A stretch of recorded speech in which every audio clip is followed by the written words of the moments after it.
শার্লিন জন্মানোর প্রায় ৩ মাস পর এবার সকলের সামনে এলেন শবনম ইয়াসমিন বুবলি। তবে একা নয়, শাকিবকে নিয়ে ও প্রথম সন্তানকে নিয়ে তাদেরকে একসঙ্গে দেখা গেল। একজন সুখী পরিবারের উদাহরণ হিসাবে শবনম ইয়াসমিন বুবলি সকলকে এক করে সামনে এসেছে।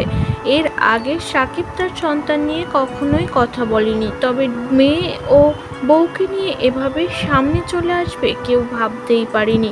শার্লিন হওয়ার পর সোশ্যাল মিডিয়ায় হাজারো গুঞ্জন উঠেছে।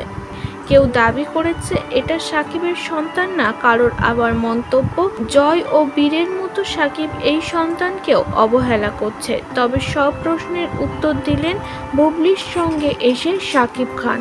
তাদেরকে একসাথে দেখে বুবলি ভক্তরা বেজায় খুশি। অন্যদিকে অপু ভক্তদের মন খারাপ হলেও এই আনন্দে আত্মহারা সোশ্যাল মিডিয়ার অনেক দর্শক।